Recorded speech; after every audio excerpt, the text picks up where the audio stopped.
భద్రాద్రి కొత్తగూడెం జిల్లా మణుగూరులో పోలీసు ఆధ్వర్యంలో నిర్వహిస్తున్న చైతన్యం డ్రగ్స్ పై యుద్ధం కార్యక్రమంలో భాగంగా మణుగూరులోని పలు కాలేజీ విద్యార్థులతో మాదక ద్రవ్యాల జోలికి వెళ్లకుండా ఉండాలని ర్యాలీ నిర్వహించిన విద్యార్థులతో ప్రతిజ్ఞ చేపించిన డీఎస్పీ రవీందర్ రెడ్డి, సిఐ నాగబాబు యువత పెడదారి పడకుండా వారి బంగారు భవిష్యత్తును నిర్మించుకోవాలని, డ్రగ్స్ కి బానిసైన జీవితాలను ఆగం చేసుకోవద్దని, ఎక్కడన్నా మాదక ద్రవ్యాలు ఉన్నట్లు సమాచారం వచ్చినా, ఎవరైనా గంజాయి డ్రగ్స్ ఉపయోగిస్తున్నట్లు తెలిసినా వెంటనే మాకు సమాచారాన్ని అందించండి. 24 గంటలు పోలీసులు మీకు అందుబాటులో ఉంటారు. సమాచారం అందించిన వారి వివరాలు కూడా గోప్యంగా ఉంచుతాం. మనందరం కలిసి డ్రగ్స్ రహిత తెలంగాణ నిర్మిద్దాము అని సూచించారు. అనంతరం మణుగూరు సిఐ నాగబాబు మాట్లాడుతూ యువత ఎటువంటి కేసులు ఫైల్ అయినా వారి బంగారు భవిష్యత్తు నాశనం అవుతుందని, ఎటువంటి ఉద్యోగానికి కానీ ఉన్నత చదువుల కోసం విదేశాలకు వెళ్లాలంటే వీసాలకు పాస్పోర్ట్లకు కూడా అర్హత ఉండదని ఆయన సూచించారు. యువత దృష్టిలో పెట్టుకున్న ఉన్నత శిఖరాలను ఎదగాలని ఆయన కోరారు.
అమ్మ అందరి చేతి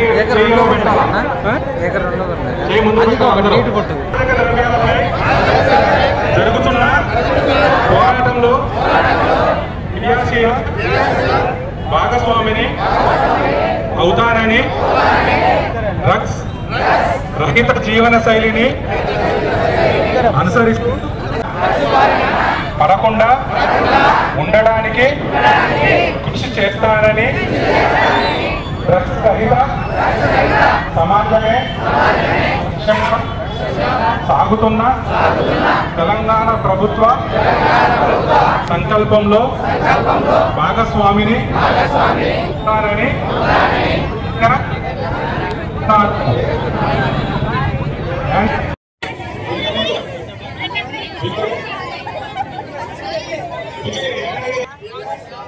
భాగస్వామిని ఏ ఒక్కరు డ్రగ్స్ బారిన పడకుండా సమాజమే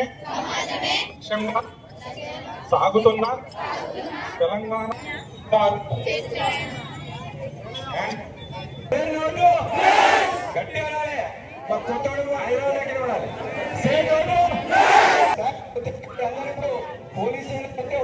కార్యక్రమం జిల్లా ఎస్పీ గారు తీసుకున్న, రోహిత్ రాజు గారు తీసుకున్న ఎటువంటిది ఇవ్వకుండా ఉండే ఉద్దేశంతో ప్రజల్లో చైతన్యం కలిగించడానికి, అవగాహన కలిగించే ప్రోగ్రాంలు, అదేవిధంగా చెకింగ్లు, సబ్జెక్ట్ చెకింగ్లు, కమ్యూనిటీ కాంటాక్ట్ ప్రోగ్రామ్ చేయడం జరుగుతుంది. మీ ఉద్యోగంలో పాల్గొని మన జిల్లాను డ్రగ్స్ రహిత జిల్లాగా చేస్తారు. మన మీడియా మిత్రులందరికీ, ప్రింట్ అండ్ ఎలక్ట్రానిక్ మీడియా మిత్రులందరికీ మా పోలీస్ స్టేషన్ వెళ్ళాలిగా కోరుతున్నాను.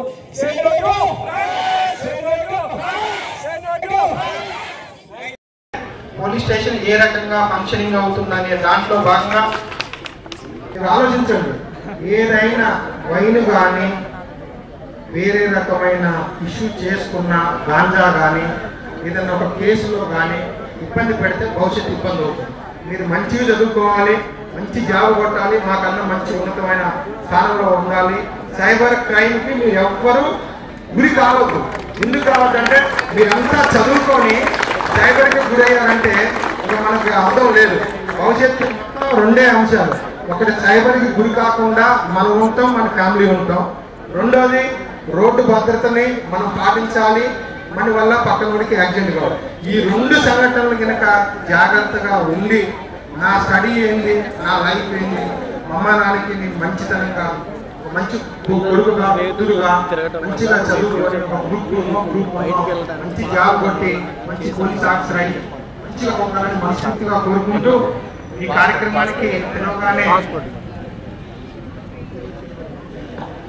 ఇంకొక మాట ఏంటంటే, ఏ కేసు కానీ, అది పిట్టి కేసు కానీ, డ్రంక్ అండ్ డ్రైవ్ కేసు కానీ, లేకపోతే తిట్టుకున్న కేసు కానీ, ఎఫ్ఐఆర్ కొట్టుకున్న కేసు కానీ, గాంజా కానీ, ఏదైనా కానీ భవిష్యత్తులో జాబు లేదు, పాస్పోర్ట్ రాదు. దయచేసి అది ఒక్కటి గమనించండి. ఇంత కష్టపడి చదువుకొని ఎండింగ్ టైంలో మిస్ కావాలి.